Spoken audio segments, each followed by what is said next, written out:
All right, today's video is going to be looking at the Xbox Museum in its entirety. This is actually a really cool experience that Microsoft put together in celebration of the 20th anniversary of Xbox. Now, there's been a lot of hype and various announcements and just celebratory moments of the Xbox history. And this is really cool. I think when you really think about consoles, how some of them come and go. I mean, I think we all know by now Nintendo, Sony PlayStation, and even the Microsoft Xbox are definitely household names. But think of all the consoles that have come and left just as fast. So the fact that Xbox has hit 20 years and is thriving in today's market is nothing short of awesome. So this website, which I will post a link to in the description box below, is the definitive Xbox Virtual Museum. This is something I think you could only pull off in a virtual space. And I say that because, I mean, obviously it's larger than life, but you have all these really cool holograms and really cool snippets of things going on in the background. And it's, I think just trying to build something like this would be akin to how poorly received Halo's Discovery Outpost was, where it's this interesting idea where you're going to be in this larger than life environment, but there's no way that the reality could match the expectation. That's just not going to happen. So, I mean, you can even see in the background, you have holograms. It looks like you're inside an Xbox. The floorboard is lit up. You have this cool avatar, tons of lighting effects, ambient music, marquees that like pan to so you can face them directly as you walk past them. It's really, really, really cool. So, what is this anyway? Well, you've seen a little bit of it, but basically it's the history of Xbox. This particular area that I'm in is my personal history, and we'll come back to this again a little bit later at the end of the tour. I kind of did it out of order. I didn't know that. But it's a guided tour that takes you through a set of exhibits that you can look at and see kind of key moments in your personal museum, as well as in the Xbox history, kind of like where we stand and how we got here, which it's really cool. So it jumps through console to console through the history, and I've got to admit, they did a really good job of being truthful to what's going on. Of course, I go out of order again because I want to see Halo, right? I mean, the Halo thing sounds awesome. This is what Discovery Outpost should have been, by the way. But here you can see all the different pieces of Halo history through the years, starting back at 2000, as the game launches, key moments. In some areas, you'll see a little ring underneath. I don't click on every single one of them. But if you see a little ring in front of the exhibit, you can actually click on it and it will give you more information about that thing. It's usually a little article or a little pop-up website that shows you, something interesting. So here's when I finally realized that right here. It'll give you just a little snippet of kind of like, what's going on here. Kind of like the little placards you would expect to see in a museum or something. I don't click on every single one of them because whatever. That's why I encourage you guys to go read through it thoroughly on your own. I may skip something that you may find incredibly interesting. But when I hear the music playing like this in the background and just the way the floor is done in that cool hexagonal pattern and seeing all of these amazing limited edition consoles, from all the launch editions and cool controllers that they have and the history of all these games that to me are so, important in my life and how much I love and respect Halo. It's just very surreal. I mean, even they got a Covenant ship up there. There's a statue at the end of the Arbiter, like a hologram of the Arbiter, and there's these like 3D dioramas of like the Energy Sword and of Banshees and of Warthogs, and very, very neat. I love that they spent so much time putting this together. And as a Halo super fan, this is definitely something that, as silly as it sounds, I want to go see this again. Like, I want to open it up later and just walk through it one more time. Just to kind of like experience it and read everything again. Even though I've already seen it and read it 100 times, it's just like a nice virtual shrine to Halo. But unfortunately, they don't really do this for all their major franchises. I would have loved to see a Gears exhibit like this.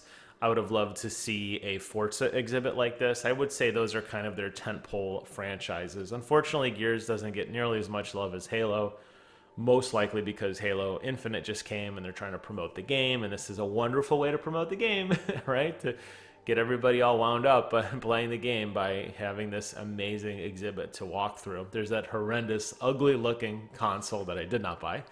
Um, so, yeah, this just brings back a lot of memories, and it's just neat to see through the years. And you really respect some of the lineage when you walk at the beginning of the exhibit and you see how basic the original Halo graphics were on the original Xbox. And as you walk through and see the development of Red vs. Blue, I'm sure I'm in that picture somewhere. I was there. I don't know where I'm looking for myself. I didn't find myself though. But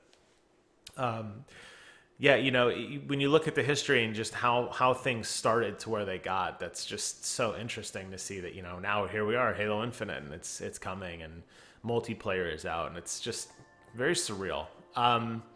So yeah, this whole exhibit, what I was starting to say before, of course, get distracted by Halo, is that I love that they admit all the parts of their history. There's even talks. So I ran through it. I'm not going to obviously comment on each thing. This video would be 10 hours long. But it's interesting because when you walk through, you can see all of their failures, and they're very clear about them. You saw where even Nintendo, they kind of wanted to buy Nintendo early on. It didn't work out. There's an exhibit coming up discussing the Red Ring of Death. Talks about kind of the failed launch of the Xbox One and how the Kinect came into existence. How the Kinect ultimately kind of failed. It covers even some of the Xbox studios that closed when they were really hyping up their TV branch. It talks about Beam becoming Mixer and Mixer ultimately failing. I think this is a very realistic look at the history of this franchise, of this whole platform. And I appreciate the honesty, and I think that to be true, here it is, Red Ring of Death. I think to be true to kind of the form of it, if you're looking at things, truly introspectively as a museum would, it's very cool to be able to see all of this, what got them here. And a large part of, even though the Red Ring of Death was horrendous and ultimately cost me my original gamer tag of Viper Magic, that's why I'm Jassafat now, because it's locked on an old console that doesn't work anymore. That's even part of my history in terms of my gamer tag as well. But if it wasn't for that horrendous launch, if it wasn't for that broken hardware, I don't think you would have seen Phil Spencer put such an emphasis on the Xbox One hardware and the push for the Xbox One X to have liquid cooling, and the way that they have really ruggedized and modernized their consoles to be more like a computer. So it's little things like that that I ultimately think tell a wonderful story of what the Xbox, ultimately becomes, and why I think it's so, important to understand just the history of the console, but just kind of its position in the more global gaming space. This whole exhibit is awesome. I love this. I would love to see them add to this. I mean, this clearly took a lot of work. It's fully 3D modeled with tons and tons of running trailers and Easter egg type things in the background with these giant displays of all the games that came out, notable releases, the commercials that were coming out at the time, all of that stuff. And it's very, very cool to see this much effort put into it. I really would love to see more here. I think it's funny coming up. You'll see a couple of dud years. This was that rough time when the original Xbox One launched under Don Matrick, who is not mentioned anywhere in here, thankfully. Goodbye, Don. But it's interesting to see all of the things. There's a display that's like notable games that released this year, and it was just like one game, and I was like, oh, I guess it was a rough year.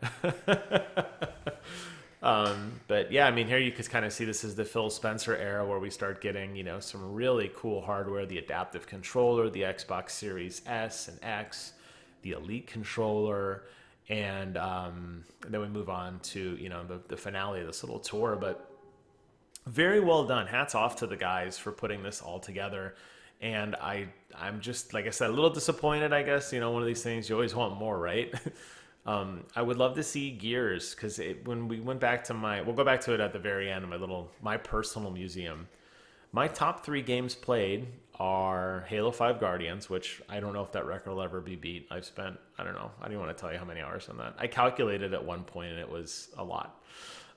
It was over 3,500 hours on Halo 5 Guardians. It's very, very, I love that game so much. But Gears 3 is my third most played game, and then Master Chief Collection is my second. I would have loved to see more effort put into Gears, and I know that right now it's Halo season, and we're all hyped up on the Halo train, and obviously the Bethesda acquisition, which isn't really highlighted that much here either, is kind of a big deal. I would like to see some additions to those, and I think this is something they could definitely grow on and build on.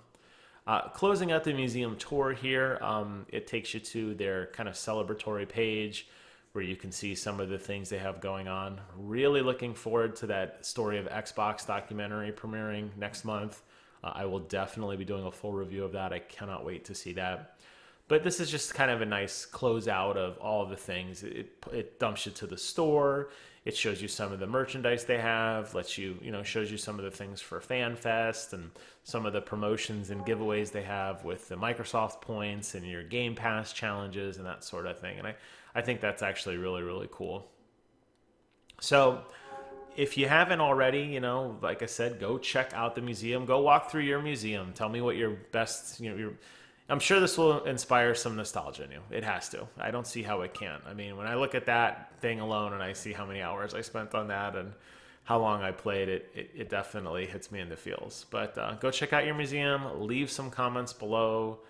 Thank you guys so much for watching. Get out there, play some Xbox. And until next time, I will see you guys on the other side.